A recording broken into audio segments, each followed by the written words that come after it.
Deixa eu falar um pouco da ideia dessa série de mensagens. Nós sabemos que grande parte da nossa vida, ela é construída pelas nossas decisões, certo? Olha só, onde nós estamos, onde nós moramos, o que nós fazemos, com quem nós estamos, o quem nós somos, o nosso caráter, em grande medida, foi tudo decidido por nós. Seja em grandes decisões, momentos decisivos da nossa vida, seja em pequenas decisões do nosso dia a dia, que às vezes pareceram quase despercebidas, mas foram sendo tomadas repetidamente. Mas essas grandes decisões, essas pequenas decisões, em grande medida, construíram a nossa vida hoje. Se a vida fosse um jogo, as nossas decisões seriam o controle. O que constrói em grande medida a nossa vida, quem nós somos, o que fazemos, onde estamos, são as nossas decisões. Você já tinha parado para pensar na importância das decisões? Bom, agora, uma experiência que é muito comum na nossa vida. Quem nunca esteve diante de uma decisão sem saber se ela era a melhor decisão ou não? Vocês nunca estiveram num momento onde vocês não sabiam direito qual era a melhor escolha a ser tomada? Ou talvez que vocês pensaram em fazer algo, mas vocês ficam com aquele medo de decidir e depois se arrepender? Quem aqui nunca teve medo de tomar uma decisão e se arrepender depois? Acho que todo mundo, não é? É uma experiência muito comum. Às vezes a gente se sente como esse cara aqui da imagem, da ilustração da série. A gente se sente andando numa corda bamba. A gente vai dando passos para frente, mas inseguro se nós estamos indo na direção certa ou não. Se esse é o melhor caminho ou não. Essa é a melhor escolha ou não é. Então, a gente precisa aprender a como tomar as melhores decisões. Como fazer as melhores escolhas possíveis, para a gente lidar com os riscos. E é essa a ideia da série. Nós estamos vendo como tomar boas decisões e evitar arrependimentos. E o que nós vimos na semana passada, é que quando a gente fala de tomar boas decisões, a questão não é termos boas respostas, mas termos boas perguntas. Por quê? Afinal de contas, passa lá. Porque afinal de contas, mais perguntas igual a mais conhecimento da situação. Dá só uma conferidinha para mim, por favor. Mais conhecimento da situação igual também a mais chances de decidir bem e menos chances de arrependimento. Ou seja, quanto mais perguntas a gente tem, mais a gente conhece a situação, melhor a gente pode estar preparado para tomarmos boas decisões e menores, então, são as nossas chances de arrependimento. E a série de mensagens, ela fala justamente isso. Nós estamos conversando sobre 4 perguntas essenciais para nós fazermos antes de tomarmos uma decisão. A pergunta de semana passada era: estou sendo honesto comigo mesmo? Lembram disso? Pergunta muito boa, e eu não vou ter tempo agora, é uma pergunta muito profunda, muito importante, a gente falou disso semana passada. Eu só posso dizer para quem não estava, não deixa de ver essa mensagem de semana passada, porque é provavelmente uma das perguntas mais essenciais para nós tomarmos boas decisões.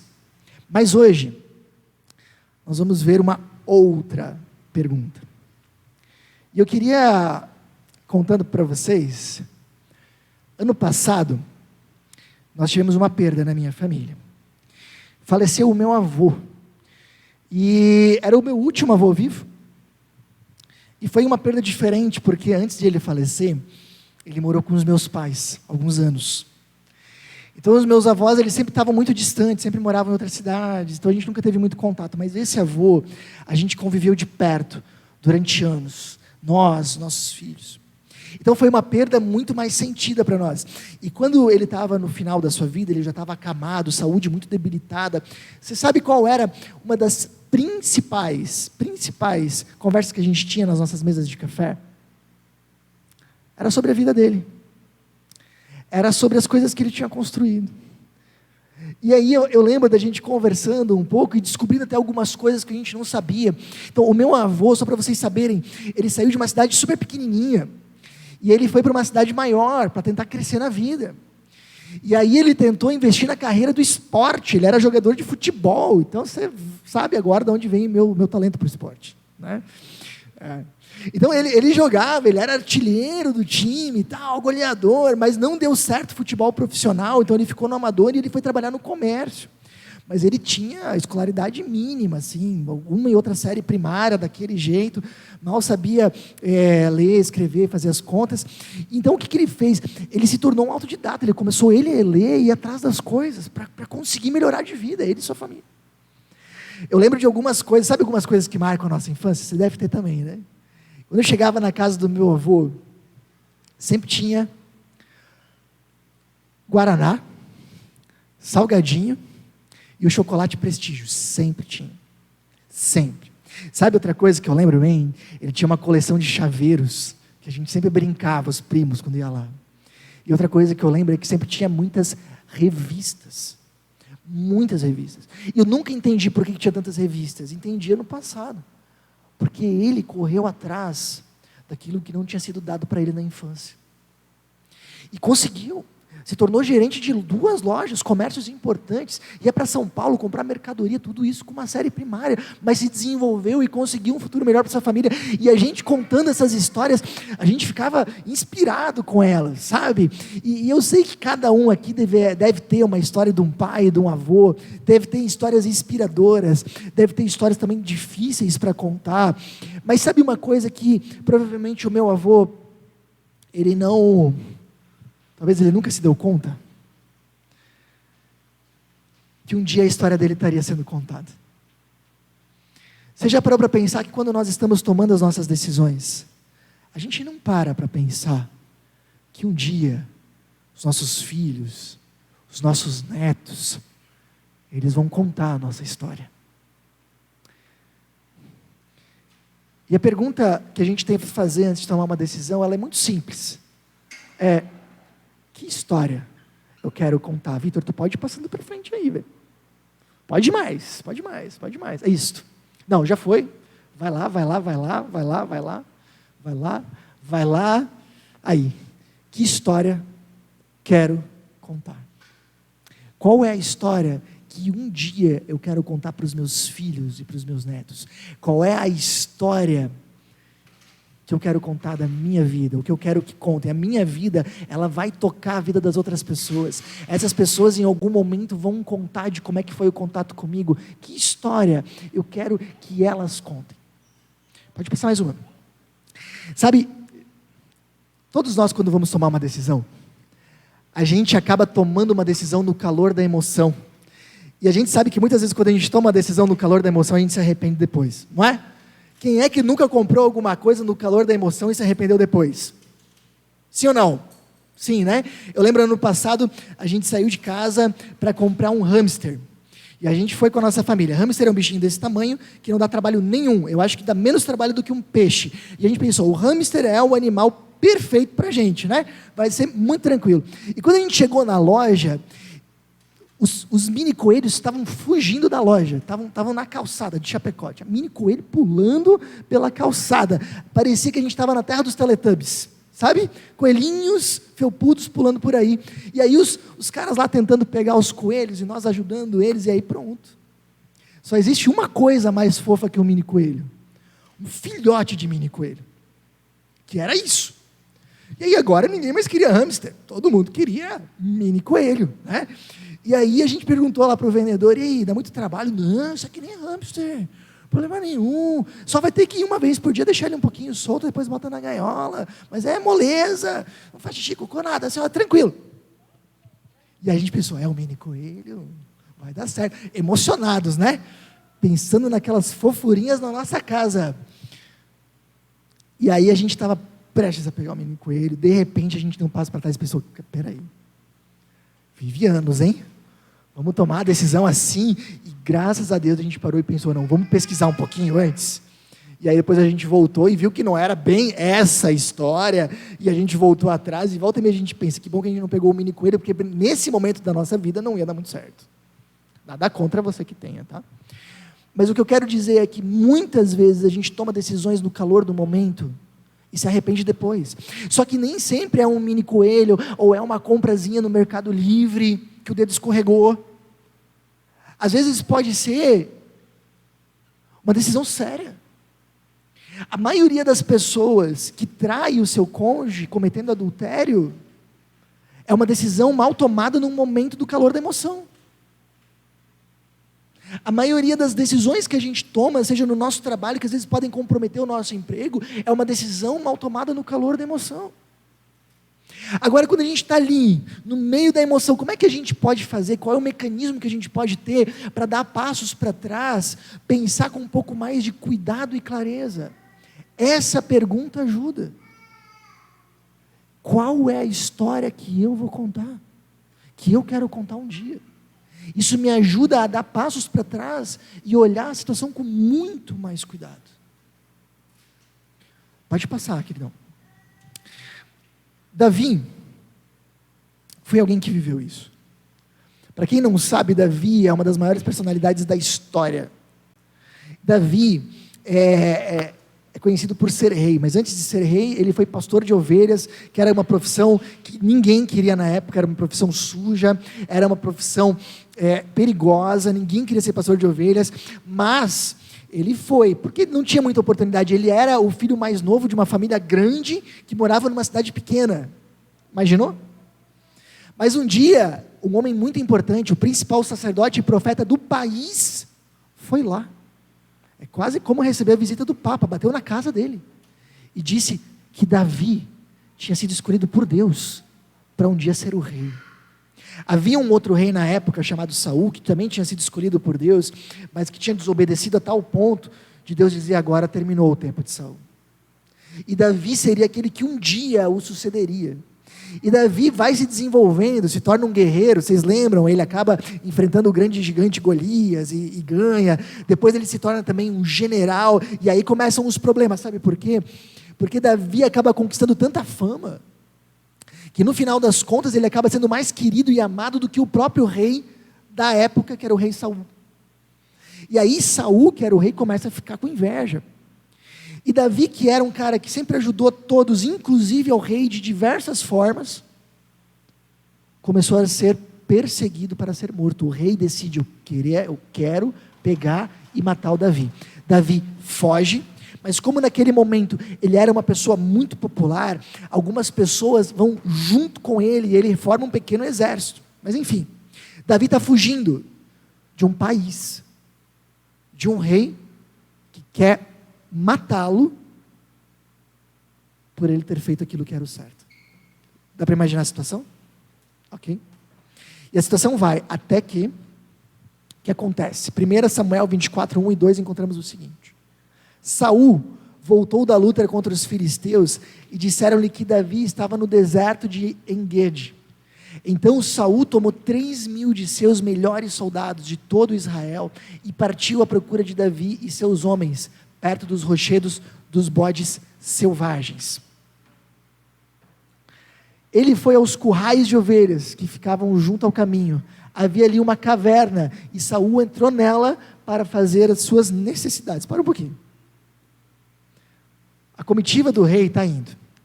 Ele descobre onde Davi está, junta 3.000 homens e vai atrás dele. E estão indo. Quando de repente o rei literalmente tem dor de barriga e para fazer o número 2. E ele vai aonde? Não dá para fazer ali na frente dos soldados, né? Então a comitiva para, e ele para numa caverna. Naquelas regiões tem centenas, milhares de cavernas. Então ele vai numa daquelas cavernas para resolver a sua situação. Mas olha só o que acontece. Davi e seus soldados estavam bem no fundo daquela caverna. Espera aí. Exatamente de todas aquelas cavernas, ele entra, o rei, desarmado, num momento completamente exposto, exatamente na caverna que Davi está com seus homens armados. O que acontece? Os soldados de Davi disseram: este é o dia sobre o qual o Senhor lhe falou, entregarei nas suas mãos seu inimigo para que você faça com ele o que quiser. O que eles estão dizendo, gente, coincidência muito grande, hein? só pode ser Deus. Só pode ser Deus. Ele entrou desarmado, exposto, vulnerável, bem na caverna que a gente estava. Só pode ser coisa de Deus. E eles falaram: vai lá, Davi, mata ele agora. Essa guerra vai ser resolvida com a morte só de uma pessoa. Vai lá, termina essa situação e acabou.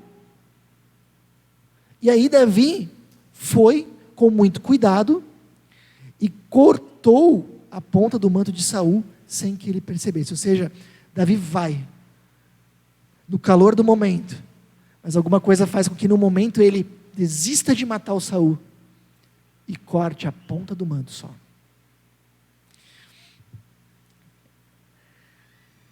Então ele disse depois aos seus soldados: que o Senhor me livre de fazer tal coisa a meu Senhor, de erguer a mão contra ele, pois é ungido do Senhor. Com essas palavras, Davi repreendeu os soldados e não permitiu que atacassem Saul. E este saiu da caverna e seguiu o seu caminho. Então ele não foi, ele disse: eu não posso ir. Um dia Saul foi escolhido como rei por Deus, assim como eu também fui. Não sou eu que vou resolver essa situação. Deus é quem vai dar um jeito. E ele proibiu os seus soldados de fazerem isso também. E Saul sai da caverna sem ter ideia do perigo que passou. Dá para entender a situação? E aí vem o primeiro esclarecimento. Às vezes a gente tem essa ideia de que quando surge uma grande oportunidade que é absolutamente improvável, que parece uma enorme coincidência, a gente pensa: só pode ser Deus. É Deus guiando. Isso é mito ou verdade? Mito. Mito. No caso ali de Davi, era uma grande coincidência. Era Deus guiando? Não. Possivelmente, era Deus provando o caráter de Davi. E às vezes a gente tem isso. Não, aconteceu uma grande coincidência, uma grande oportunidade, só pode ser Deus, vou me jogar de cabeça. Nem sempre, cuidado. Sabe, eu lembro tempos atrás, tinha um amigo meu que foi num baile de empresários, né? Aquele baile organizado pela CDL, que organizam e elegem o empresário do ano. Vocês já viram isso, né? E aí ele chegou lá no baile, cada um recebia lá a cartilha e tal, e recebia uma cédula de votação em quem votaria para o empresário do ano. E quando ele abriu a pasta dele, já na mesa dele, ele viu que ele não tinha uma cédula, ele tinha várias cédulas de votação. E aí ele ficou naquela, né? O que eu vou fazer? Porque ele poderia votar várias vezes nele mesmo e ganhar o prêmio. E a esposa dele falou isso para ele: olha, é muita coincidência, justamente você ganhar mais cédulas de votação. Só pode ser Deus te dando uma oportunidade. Era Deus dando uma oportunidade? Não. Era Deus provando o caráter. Dá para entender? Mas a história continua. E aí a gente vai chegar no ponto que eu gostaria. Assim que Saul sai, Davi sai atrás e chama ele. Percebe o risco? Podia ser morto. 3.000 homens atrás dele, e ele se identifica e chama Saul: estou aqui. Olha só o que Davi faz. Fala: olha, meu pai, olha para este pedaço de teu manto em minha mão. Cortei a ponta de teu manto, mas não o matei. Agora entende e reconhece que não sou culpado de fazer o mal ou de rebelar-me. Não lhe fiz mal algum, embora estejas à minha procura para tirar-me a vida. Tendo Davi falado todas essas palavras, Saul perguntou: é você, meu filho Davi? E olha só, e chorou em voz alta. Você é mais justo do que eu, disse ele a Davi. Você me tratou bem, mas eu o tratei mal. O que eu quero que vocês percebam está aqui. Davi vai, no calor do momento, para matar aquele que o perseguia injustamente. Mas em algum momento ele para e decide o contrário. E só corta o manto e volta. O que fez Davi mudar de opinião? O que fez Davi tomar uma decisão melhor? Não era essa história que ele queria contar. Você já imaginou como é que seria? Natal na família de Davi. Chegam os netinhos do Davi, abraçam ele e diz: vovô Davi, conta a história de como você se tornou rei. Pois é, eu estava numa caverna, e olha só, O meu inimigo entrou lá e enquanto ele estava fazendo suas necessidades, eu fui pelas costas e matei ele. Uma história bonita para se contar? Não era essa história que ele queria contar. Qual era a história que Davi queria contar? A que ele contou. De quando ele estava passando por um momento de grande injustiça, ele responde com justiça. Naquele momento onde ele estava passando, enfrentando o ódio, ele responde com misericórdia e amor. A história que ele queria contar é que no momento de maior dificuldade, ele manteve a sua integridade. E essa história, sim, ela impactou o próprio Saul, impactou as pessoas que estavam lá, que não tiveram mais dúvidas de quem era o melhor homem e o melhor rei, e tem nos impactado até hoje. Davi muda de direção, porque ele decide qual história ele quer contar, e conta a melhor história. E agora eu quero que você perceba como isso pode ser importante. Imagina, por exemplo, uma pessoa que de repente vem aqui nos nossos cultos, e que é casado, e que de repente está passando por uma crise conjugal, porque acontece às vezes, né? Nem sempre as coisas estão 100%. E aí, nesse momento que está passando por uma crise conjugal, de repente no seu trabalho, alguém começa a dar mole, porque, cara, muitas vezes, quando a gente está passando por uma crise, é que essas oportunidades aparecem. E de repente alguém lá no seu trabalho, começa a dar um sorrisinho, começa a dar um olharzinho, uma conversinha, um flertezinho. No calor da emoção, de repente essa pessoa pensa em trair a sua esposa. E quem sabe, até como a gente viu semana passada, começa a fazer algumas justificativas na sua mente. Mas também, meu marido é um grosseirão. Mas também, minha esposa é uma implicante, é uma chata. E começa a namorar com essa ideia. O que pode ajudar essa pessoa a pensar de uma forma muito mais cuidadosa e assertiva? Se pergunte, que história você quer contar?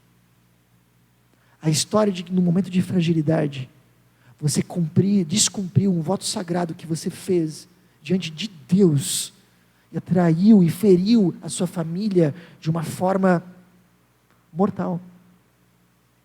Ou será que essa pessoa pode pensar e decidir: o que eu quero contar um dia para os meus filhos e para os meus netos é como, apesar das dificuldades, eu permaneci junto da mãe e da avó deles, enfrentando as dificuldades e vencendo as tentações. Que história eu quero contar? Isso nos ajuda a tomar as melhores decisões.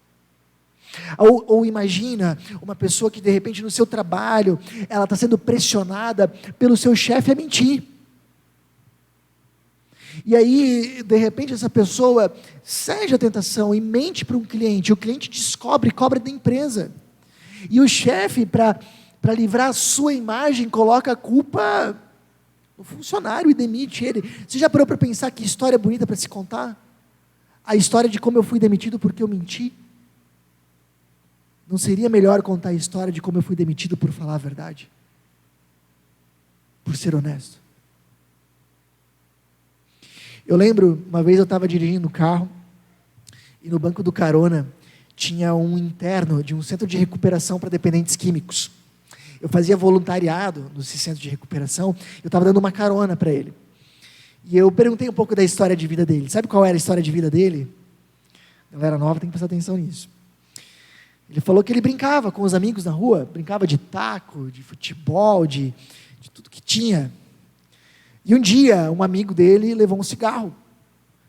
E ele pensou assim: é um cigarro. E aí ele se sentiu muito pressionado a fazer parte do grupo. E no calor daquele momento, o que ele fez? Fumou. Mas aquele amigo que trouxe o cigarro, é claro que ele não vai trazer o cigarro uma vez só. Ele começou a trazer o cigarro mais vezes. E o outro começou a fumar também, então, para continuar parte do grupo.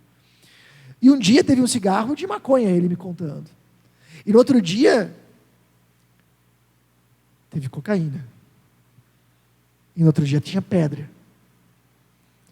E agora, naquele momento em que ele estava na 7ª internação no centro de recuperação. E disse para mim: mas essa vai ser a última. E não foi. Ele recaiu, eu vi. Essa era a história dele. Mas ele poderia ter tido uma história melhor para contar. Ele poderia ter me contado a história, ou contado para as pessoas, de como ele brincava na rua. E o dia em que um amigo dele pressionou ele a fumar um cigarro, ele disse não. E continuou dizendo não. E em algum momento ele trocou de laços de amizade e continuou estudando, se formou na faculdade, conseguiu um bom emprego, e aqueles amigos lá, poxa, a vida, se perderam. Essa teria sido uma história melhor para se contar.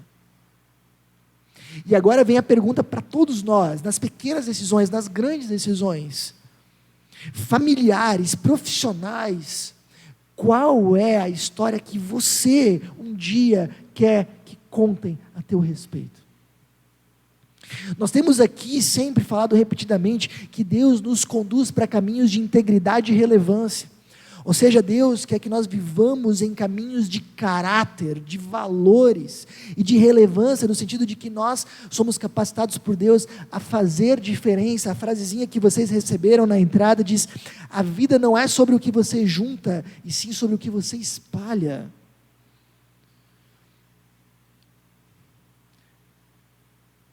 Como é que eu encontro caminhos de relevância e integridade? Se faça essa pergunta: que história eu quero contar?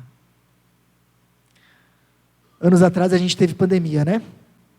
Quando estava no grosso da pandemia, naquele momento de início, estava todo mundo assustado, com medo, e meio perdido. Eu também estava um pouco perdido do que fazer, do que não fazer. E aí eu participei de uma palestra online, tinha bastante palestra online, né? Treinamento online, eu estava num desses. E uma delas me marcou muito. O palestrante disse assim, vocês já pararam para pensar que nós estamos fazendo história, vivendo história? Assim como um dia netinhos iam para os seus avós e diziam: vovô, como é que foi na época da Segunda Guerra? Um dia os nossos netos vão chegar para nós e perguntar: vovô, como é que foi na época da pandemia da Covid-19? Eu estou estudando isso na escola. E aí o palestrante virou para nós e disse: qual é a história que você vai contar para os seus netos? A história de como você ficou só ao redor de si mesmo, cuidando do seu umbigo? Ou você vai contar a história de como você se importou com os outros? Você vai contar a história de como você encheu o seu carrinho de supermercado sem pensar em quem estava vindo atrás? Ou você vai contar a história de como você foi generoso, apesar de não saber se você teria para amanhã? Que história você vai contar? E não é só na pandemia. Imagina se a cada nova decisão que nós tomamos, a cada novo caminho, a gente se faz essa pergunta: que história eu quero contar um dia? Considerem o seguinte: tenham atenção redobrada aos momentos de crise. Nos filmes e nos livros, a grande questão sempre está nos momentos cruciais, nos momentos de crise. Os capítulos mais importantes da nossa história, nós escrevemos nos momentos de crise. E eu sei que isso vai parecer frase de coach, me desculpa por isso, mas eu não vou aguentar. Me ajuda, e pode te ajudar, nos momentos de crise, lembrar que eu tenho ali a oportunidade de escrever um dos capítulos mais importantes da minha história. Me ajuda a ver isso de uma outra forma. 2, o caminho, pode só voltar um pouquinho. O caminho conta tanto quanto o objetivo. Davi seria rei, mas Deus não estava só preocupado em ele ser rei, mas como ele chegaria no trono. Às vezes a gente pensa: não, Deus quer que eu tenha uma vida feliz, que eu me desenvolva, e na maioria das vezes é assim mesmo. Mas o caminho também importa. Você não pode buscar esse objetivo por caminhos onde não vai ter integridade e relevância. O caminho importa tanto quanto o objetivo, cuidado. O processo é tão importante quanto o resultado. E por último, nesse aqui, cuidado com o perigo da amargura. Davi poderia ter contado a história de como ele ficou na caverna, se vitimizando. Poxa, eu só faço o que é certo e dá tudo errado. Eu faço o que é bom e eu sou perseguido. E ele poderia ter afundado em depressão e amargura. Mas não é isso. No Salmo 57, que é o salmo que ele escreve enquanto ele está fugindo na caverna, ele conta de como ele decidiu tomar as melhores decisões possíveis e entregar o restante para Deus. Não se amargure. Tome as melhores decisões possíveis e confie em Deus. Cora Coralina é uma importante poetisa brasileira. Ela diz assim, mesmo quando tudo parece desabar, cabe a mim decidir entre rir ou chorar, desistir ou lutar, porque descobri no caminho incerto da vida que o mais importante é decidir, e mesmo na crise, nós temos opções de decisão. Agora, tenho mais uma ressalva. Que história quero contar? Isso pode nos ajudar a tomarmos boas decisões e pode nos ajudar a evitarmos muitas marcas ruins na nossa história. Mas por mais que isso pode nos ajudar a evitar arrependimentos, vai ter alguns que vão vir. Todos nós temos momentos da nossa história que de alguma forma foi marcado por decisões ruins. Eu acredito que todo mundo deve ter momentos da sua história que, se pudesse escolher, apagaria. Essa decisão, ela nos ajuda a evitar arrependimentos, mas a gente não consegue evitá-los por completo. O próprio Davi, que tem uma história linda de coragem, de integridade, ele teve um momento da sua vida onde ele estava em absoluto sucesso. E é aí que normalmente os perigos são maiores. E ele se encantou com a vizinha que era casada. E teve um caso com a vizinha casada, engravidou ela, e para encobrir essa gravidez e esse caso, ele acabou se tornando o responsável pela morte do marido dela. Situação complicadíssima, Davi, o mesmo Davi. E justamente ali ele escreveu os maiores salmos que nós temos sobre arrependimento, Salmo 32 e 51. Então deixa eu dizer uma coisa para vocês, se a gente não conseguir construir aquela história que nós gostaríamos, a gente ainda pode construir uma história de arrependimento e recomeço. A gente ainda pode contar a história de como Deus nos buscou, nos restaurou e nos ajudou a recomeçar. Se você não pode contar a história que você queria, conte uma boa história de arrependimento e recomeço, e a partir de hoje, conte uma nova história. De repente, tem pessoas aqui que optaram por caminhos de desonestidade no seu trabalho, na sua empresa. Talvez são coisas da sua história que você não vai querer compartilhar com os seus filhos.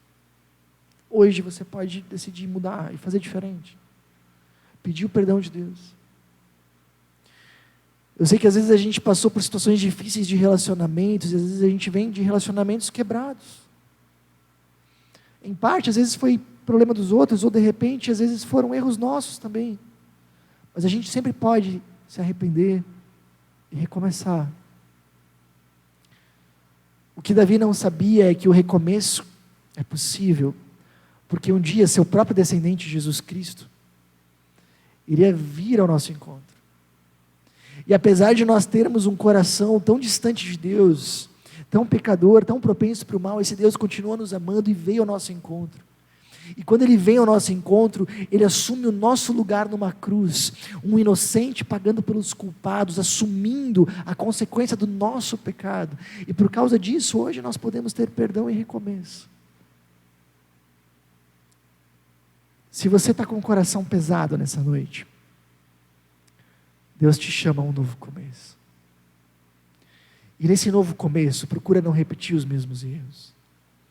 Se pergunte, que história eu quero contar? Avalie na sua vida, como está a história de vida que você está escrevendo? Você teria alegria em contá-la a alguém? Bem sincero.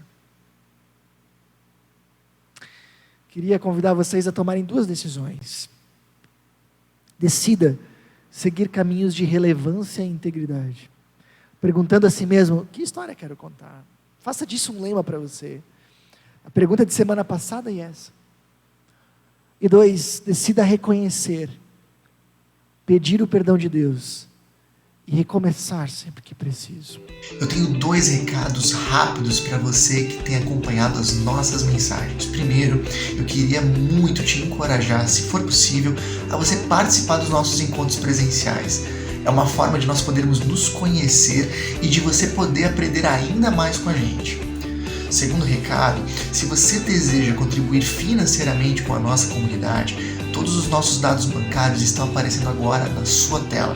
Essa é uma forma importante de você nos ajudar a espalhar ainda mais a mensagem de Jesus para fazer diferença no coração de ainda mais pessoas. Pense nisso. Até a próxima!